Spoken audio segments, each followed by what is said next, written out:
Hi friends, welcome to SK innovations. இன்றைக்கி நம்ம என்ன பார்க்க போகிறோன்னா, ரொம்பவே சிம்பிளான அண்ட் டேஸ்டியான தக்காளி தொக்கு எப்படி பண்ணலான்னு சொல்லிட்டு பார்க்கலாம். அதுக்கு ஒரு 2 ஸ்பூன் அளவுக்கு எண்ணெய் கடாயில் விட்டுக்கிறேன். இதோட அரை ஸ்பூன் சீரகம், 10 வெந்தயம் சேர்த்துக்கலாம். இது ரெண்டும் நல்லா பொரியட்டும். பொரியிற வரைக்கும் வெயிட் பண்ணுங்கள். இப்போ இது நல்லா புரிஞ்சிட்டதும் இது கூட ஒரு 1/4 ஸ்பூன் அளவுக்கு மஞ்சத்தூள், 1 ஸ்பூன் அளவுக்கு குழம்பு மிளகாத்தூள் சேர்த்துக்கிறேன். நீங்கள் மிளகாத்தூள் தனியாக தனியாத்தூள் தனியாக இருந்தால் அரை ஸ்பூன் சேர்த்துக்கோங்க.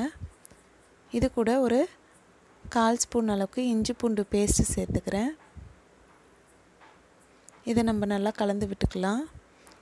இது செய்யும்போது கண்டிப்பாக ஸ்டவ் சிம்மில் வச்சுக்கோங்க, இல்லாட்டி கரிஞ்சு போயிடாமல் பார்த்துக்கோங்க. இப்போ இது நல்லா மிக்ஸ் பண்ணியாச்சு. நான் இன்றைக்கி 3 மீடியம் சைஸ் தக்காளி கட் பண்ணி வச்சு சேர்த்துக்க போகிறேன். இப்போ இதை நல்லா மிக்ஸ் பண்ணி விட்டுக்கலாம்.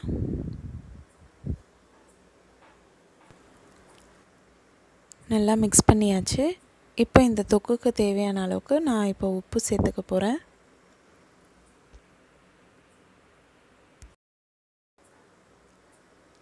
இதையும் நம்ம நல்லா மிக்ஸ் பண்ணி விட்டுக்கலாம்.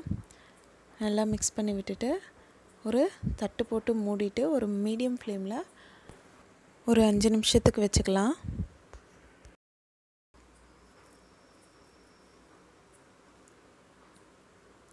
இப்போ தட்டு ஓப்பன் பண்ணிடலாம். இது நல்லா இப்போ மிக்ஸ் பண்ணி விட்டுக்க போகிறோம். கடாயில் ஒட்டி இருக்கிறது எல்லாமே நல்லா தேய்ச்சி விட்டுக்கோங்க.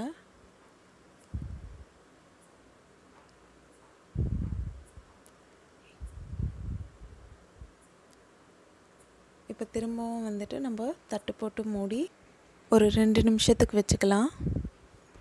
இப்போ 2 நிமிஷம் ஆயிடுச்சு. நம்ம தட்டை திறந்துக்கலாம். இப்போ லாஸ்ட்டாக 1 டைம் நல்லா மிக்ஸ் பண்ணி விட்டுக்கலாம்.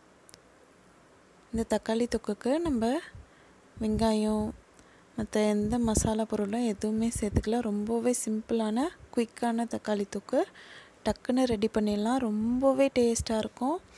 இந்த தக்காளி தொக்கு சாதம், இட்லி, தோசை, பூரி, சப்பாத்தின்ட்டு எல்லாத்துக்குமே செமையாக ஆப்ட் ஆகும். கண்டிப்பாக எல்லோரும் ட்ரை பண்ணுங்கள் ஃப்ரெண்ட்ஸ். இந்த வீடியோ உங்களுக்கு பிடிச்சிருந்தா லைக் பண்ணுங்கள், உங்கள் ஃப்ரெண்ட்ஸோடு ஷேர் பண்ணுங்கள், அண்ட் எப்படி இருந்துச்சுன்னு கமெண்ட் பண்ணுங்கள். நம்ம சேனலை மறக்காமல் சப்ஸ்கிரைப் பண்ணுங்கள். தேங்க்ஸ் ஃபார் வாட்சிங் ஃப்ரெண்ட்ஸ்.